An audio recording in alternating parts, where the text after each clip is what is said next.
ایک عید کے دن مسجد نبوی میں حبشہ کے لوگ اپنے جنگی کھیل پیش کرنا، کوئی نیزہ بازی کر رہا ہے، کوئی تیر چلا رہا ہے، کوئی اپنے فن پیش کر رہا ہے، تو آپ صلی اللہ علیہ وسلم نے سیدہ عائشہ سے کہا عائشہ دیکھنا ہے؟ دیکھنا ہے؟ تو عائشہ فرمانے لگی ہاں میں نے بھی دیکھنا ہے۔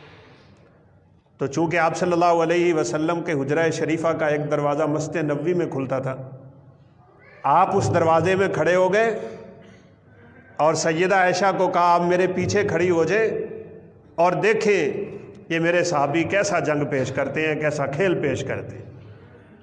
تو عائشہ رضی اللہ تعالیٰ عنہ فرماتی ہیں کہ میں آپ صلی اللہ علیہ وسلم کے ساتھ یوں کھڑی تھی کہ میری ٹھوڈی آپ کے کندھے کے اوپر ہے، میرا رخسار آپ کے رخسار کے ساتھ لگا ہوا ہے، اور آپ پردے کی اوٹ میں مجھے یہ کھیل دکھا رہے ہیں۔ بڑی دیر تک ہم کھڑے ہو کے کھیل دیکھتے رہے اور اللہ کے نبی مجھ سے پوچھتے رہے عائشہ تھک تو نہیں گئی ہو؟ باوجود اس کے میں تھک گئی تھی، لیکن صرف یہ دیکھنا چاہتی تھی آپ میری خاطر کتنی دیر کھڑا ہو سکتے ہیں۔ آج گھروں میں بے سکونی کا سامان اس لیے ہے کہ ہم نے یہ سیرت چھوڑ دی، ہم نے یہ طریقہ رسول چھوڑ دیا، ہم نے اس اسوہ حسنہ کو پسے پشت ڈال دیا۔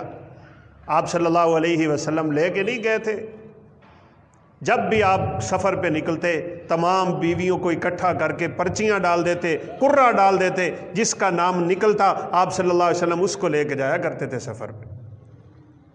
اور خدیجہ کو کیا سیدہ عائشہ رضی اللہ تعالیٰ عنہ کو لے کے نکلے، اس وقت بالکل نئی نئی شادی ہوئی تھی اور حضرت عائشہ رضی اللہ تعالیٰ عنہ نو عمر ہیں، بالکل جیسے بچپن کی عمر ہوتی ہے۔ تو آپ صلی اللہ علیہ وسلم نے فرمایا عائشہ میرے ساتھ دوڑ لگانی ہے؟ اللہ کے نبی کہہ رہے ہیں، وقت کا نبی ہے، محبوب رسول ہے، دو جہانوں کا سردار ہے، اپنی بیوی سے کیسا تعلق ہے؟ فرمایا عائشہ دوڑ لگانی ہے میرے ساتھ؟ تو سجدہ فرمانے لگی ہاں لگا لیں۔ تو آپ صلی اللہ علیہ وسلم نے حضرت عائشہ کے ساتھ دوڑ لگائی تو عائشہ آپ کو پیچھے چھوڑ گئی۔ پھر ایک موقع آیا اور آپ صلی اللہ علیہ وسلم نکلے اپنے صحابہ کے ساتھ سفر۔ اس وقت حضرت عائشہ تھوڑا بھاری جسم کی مالک ہو گئی تھی، تو آپ نے صحابہ سے فرمایا چلو بھائی تم آگے نکل جاؤ۔ جب صحابہ آگے نکل گئے تو آپ نے فرمایا عائشہ آج پھر ہم دوڑ لگائیں گے۔ آپ صلی اللہ علیہ وسلم نے اپنی زوجہ محترمہ کے ساتھ دوبارہ دوڑ لگا لی، اور چونکہ اس وقت حضرت عائشہ کی عمر کچھ ہو گئی تھی اور جسم بھاری ہو گیا تھا، تو آپ صلی اللہ علیہ وسلم نے پیچھے چھوڑ دیا اور فرمایا تل کا بھی تل کا، میں نے وہ بدلہ لے لیا۔ خوش کیا کرتے تھے آپ اپنی ازواج مطہرات میں، اور بعض دفعہ آپ ایسی باتیں کرتے تھے کہ ساری کی ساری ہنسنا شروع ہو جاتی تھی، اور ان کے ساتھ ایسا عمل بھی کر لیا کرتے تھے۔